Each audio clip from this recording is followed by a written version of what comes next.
toutes les initiatives qu'on a dû prendre pour être conforme avec la légalité, qui était que le bureau de l'Assemblée doit se réunir au moins une fois par mois. Bien entendu, lorsque la réunion a commencé, la première chose que nous avons dû faire, c'est d'interpeller le président sur le fait qu'il n'y ait pas eu de travaux depuis 4 mois et que lui-même n'ait pas convoqué le bureau depuis lors. Sa réponse a été simplement de nous dire que c'est un problème de calendrier, point, et que nous devions nous en tenir à cela. Donc, il n'a pas eu le temps de le faire ou son agenda était trop chargé. En tout cas, nous n'avons pas d'autres explications. Et ce qui est assez déplorable, puisque je pense qu'on sait tous qu'il y a largement les moyens de réunir l'Assemblée. Je pense que pour un président, l'agenda de l'Assemblée est prioritaire sur un calendrier, quel que soit son calendrier personnel ou son calendrier politique. Et cette réponse nous a à la limite choqués, mais c'est la réponse qu'on nous a servi. Et nous sommes entrés dans le cœur des débats en fonction de l'ordre du jour. Le groupe parlementaire Yewwi Askan Wi avait demandé, à la suite du rapport de la Cour des comptes sur la COVID-19, que l'Assemblée se mette aux normes, c'est-à-dire la mise en place de la Haute Cour de justice. Le bureau de l'Assemblée a validé cette demande et à l'insistance de notre groupe politique APE, dès la prochaine session, sur proposition des groupes parlementaires, la Haute Cour de justice sera mise en place. Ce qui fait que le point que nous avions, la proposition de résolution que nous avions faite portant mise en accusation de certains ministres épinglés par le rapport de la Cour des comptes attendra la mise en place de la Haute Cour de justice qui ne devrait pas tarder. Nous avions aussi une autre résolution qui visait l'arrêt des poursuites contre nos camarades, contre nos collègues Massata Samb et Mamadou Niang. Bien entendu, lorsque nous avions déposé cette résolution, c'était quand il y a eu le conflit. Et l'objectif qu'on avait, c'est d'arrêter les poursuites. Aujourd'hui, ils sont encore en prison. Le fait que l'Assemblée puisse adopter ce texte-là permettra à nos camarades de sortir de prison et de continuer leur mandat parlementaire, puisque nous sommes tous d'accord que déjà qu'ils payent un prix trop cher pour une algarade en député. Et au cours même de nos discussions, nous avons rappelé ce n'est pas la première fois qu'il y a des bagarres à l'Assemblée. Et on nous a répondu que c'est des bagarres entre hommes. Donc les hommes peuvent se battre, mais quand un homme répond à la provocation, il ne peut pas se battre. Maintenant, nous sommes en train de discuter, d'échanger, et nous ne désespérons pas de voir l'Assemblée nationale arriver à adopter cette résolution-là, qui arrêtera l'ensemble des poursuites contre nos collègues députés. Nous avions sur la table plusieurs propositions de loi. Et vous savez que en vertu de l'article 60 de notre règlement intérieur, le bureau de l'Assemblée nationale statue sur la recevabilité des propositions de loi. Les critères ne sont pas énumérés, mais on peut les comprendre en lisant les alinéas de l'article 60. C'est déposé par un député, ça n'augmente pas les charges de l'État, ça ne grève pas les recettes, ainsi de suite, ainsi de suite. Mais malheureusement, aujourd'hui, on a constaté un fait inédit, qui est qu'on avait carrément un commentaire politique des propositions de loi, et les propositions de loi étaient rejetées en fonction de l'objectif qu'ils avaient. La première proposition de loi qu'on a traitée, c'est celle qui a été faite par l'honorable député Aminata Touré, dite Mimi, qui portait sur la limitation de l'exercice des fonctions et des responsabilités dans les institutions de la République en rapport avec l'existence de liens familiaux avec le président de la République. Le débat qu'il y a eu, c'était que d'abord, ils nous ont dit que le texte était irrecevable parce que ça n'est pas conforme à la Constitution, avant de nous dire que le texte ne sera pas recevable parce que Mimi Touré n'est plus député à l'Assemblée.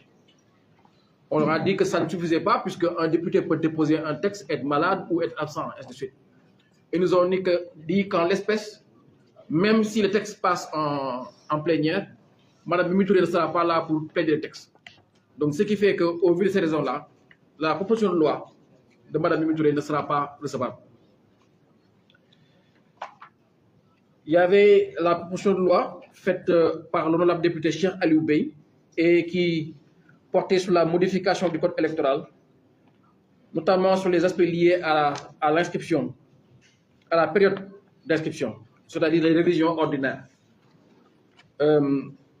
Les commentaires qu'on a eus, c'est qu'ils considèrent que même si le texte est recevable, il remplit tous les critères, il ne passera pas c'est-à-dire il ne sera pas soumis au président de la République, tout simplement parce qu'il considère que toutes les réformes électorales qu'il y a eu dans ce pays ont été faites de manière consensuelle. Le code lui-même est un code consensuel. Donc, l'Assemblée ne peut pas adopter ou endosser de réforme du code électoral sans qu'il y ait un débat ou un dialogue avec les acteurs politiques. Ce qui est assez incompréhensible, puisque je rappelle que le rôle du bureau de l'Assemblée, c'est simplement d'analyser la recevabilité du texte et de poursuivre la procédure. Il n'appartient pas à l'Assemblée d'avoir une lecture politique ou d'avoir des considérations. À partir du moment où le texte est recevable, l'Assemblée doit conduire la procédure. Mais cette proposition de loi, en l'espèce, a été aussi déclarée irrecevable. Et enfin, il y avait la proposition de loi concernant la criminalisation de l'homosexualité au Sénégal. Vous savez que c'est un débat qu'on a depuis plusieurs années et que l'association And Samm Jikko Yi avait fait le travail de plaidoyer nécessaire, avait rencontré l'ensemble du groupe parlementaire pour qu'on puisse améliorer la loi de 66 et d'avoir une loi qui, en tout cas, qualifie ce qu'on appelle d'acte contre nature. Cette loi-là aussi a été déclarée irrecevable après vote par les membres de Benno Bokk Yakaar, parce qu'ils considèrent que cette loi n'apporte rien au débat public, que c'est une valeur ajoutée insignifiante et que faire preuve de sagesse, ce n'est pas d'envoyer les gens ou de criminaliser. On a même fait un parallélisme entre la loi Gueye qui a permis de criminaliser l'usage de drogue et qui fait qu'aujourd'hui, qui selon leur considération n'a fait que remplir les prisons.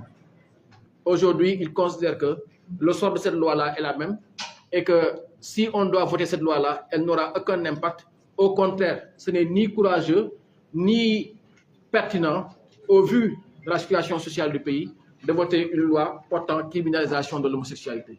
Donc cette loi-là aussi a été déclarée irrecevable après un vote comme on l'a fait pour tous les autres textes et qui fait qu'aujourd'hui, que les Sénégalais et l'association And Samm Jikko Yi considèrent que le texte portant criminalisation de l'homosexualité a été rejeté par la majorité mécanique de Benno Bokk Yakaar.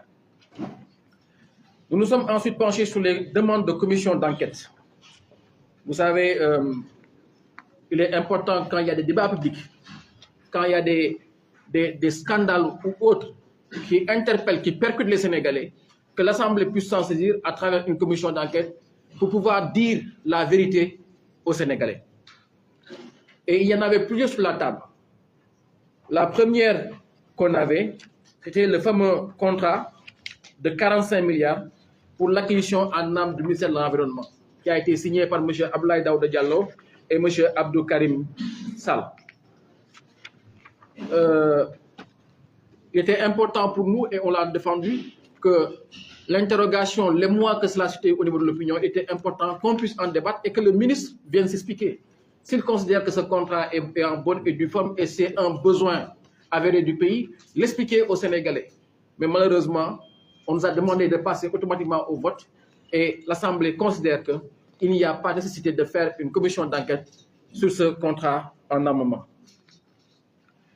Il y avait la proposition de résolution pour une commission d'enquête parlementaire déposée par l'honorable député Mamadou Lamine Diallo et qui portait sur le building administratif.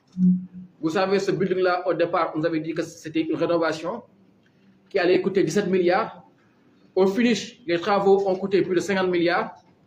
Après les travaux, après réception, après inauguration, un incendie s'est déclaré mystérieusement et a entraîné encore des travaux à n'en plus finir.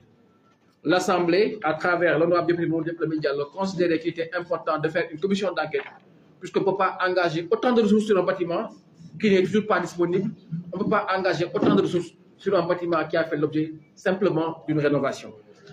Mais on est passé au vote et la majorité de Benno Bokk Yakaar considère qu'il n'y a pas d'enquête, qu'il n'y a pas d'information, qu'il n'y a pas de vérité dans ce dossier concernant le building administratif. Il y avait une demande de commission d'enquête déposée par l'honorable député Cheikh Abdou Mbacké qui portait sur les 200 milliards issus de l'exécution des missions de la CREI. Et selon le listing qu'on avait et qui était le flux des informations qu'on avait reçues, il était important aujourd'hui qu'on puisse savoir est-ce que ces montants ont été recouvrés et où sont allés ces montants. Je pense qu'on peut acheter quelques-uns les tickets d'entrée de Dubaï pour 37 milliards, la reprise de Africa Handling,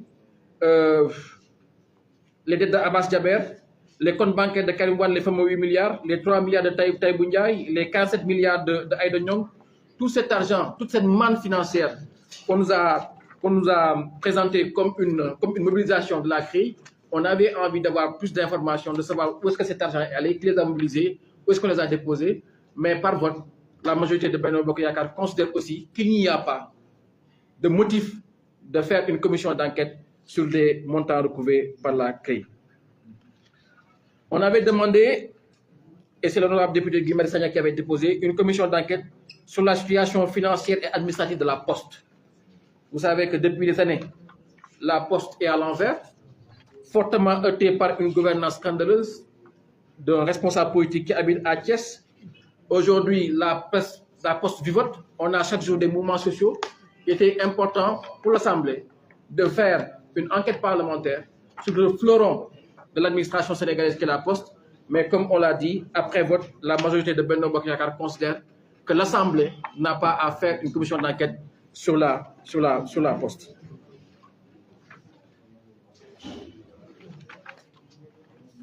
L'honorable député Mamadou Lamine Diallo avait aussi déposé une demande de commission d'enquête parlementaire sur la pêche, en partant bien sûr du livre de M. Cheikh Yérim Seck. M. Cheikh Yérim Seck avait fait état de scandale, d'une démarche qui avait permis de contourner les licences de pêche. Ceux qui ont lu le livre ont pu noter que de plus en plus, les bateaux n'ont plus besoin de licence de pêche. Il y a des bateaux qui ont des licences de pêche et qui sont en train de piller nos eaux. Mais il y a aussi des bateaux qui ont été, par une mécanique administrative, identifiés ou nationalisés. Et l'avantage, c'est qu'ils ont accès à des espèces qui sont interdites par les licences de pêche. Ce qui fait qu'aujourd'hui, des espèces qui étaient dédiées à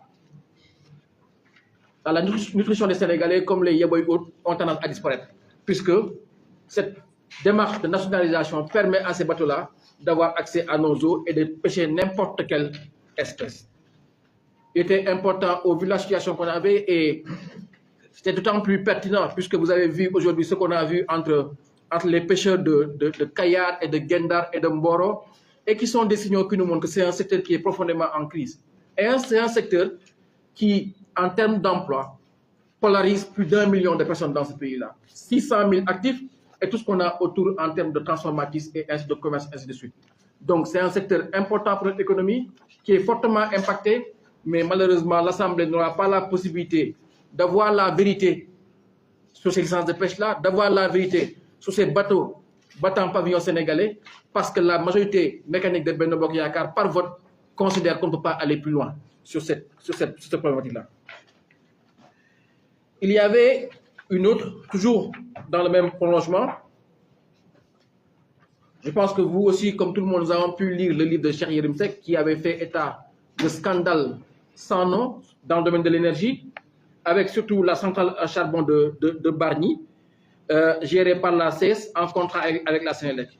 Et ces propos étaient vraiment dignes étaient inacceptables, puisque les preuves étaient là flagrantes avec des factures et tout. Et l'affirmation était là claire. Nous avons voté un budget où on nous a dit que dans ce budget-là, il y a plus de 600 milliards d'efforts pour appuyer les Sénégalais. En nous disant que, avec ces 300 milliards, surtout dans le secteur de l'énergie, on n'aurait pas à augmenter le prix du carburant et que cela permettrait aux Sénégalais de pouvoir amortir le choc de la hausse des prix des denrées de première nécessité. Dès qu'on a voté le budget en décembre, je pense que c'est au mois de janvier que le prix du super a augmenté. Et aujourd'hui, après les déclarations de M.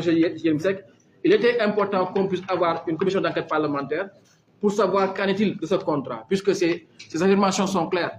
Si on arrive à évaluer les impacts de ce contrat-là, il est bien évident que l'État n'a pas besoin de mettre 300 milliards dans l'énergie, puisque les détournements dans ce secteur-là peuvent largement compenser ses besoins financiers.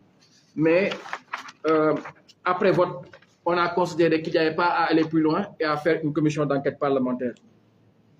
Il y avait aussi une commission d'enquête parlementaire sur les DIPAS, c'est-à-dire les autorisations d'importation de produits alimentaires qui sont faites à certains entrepreneurs sénégalais, notamment sur la question du sucre.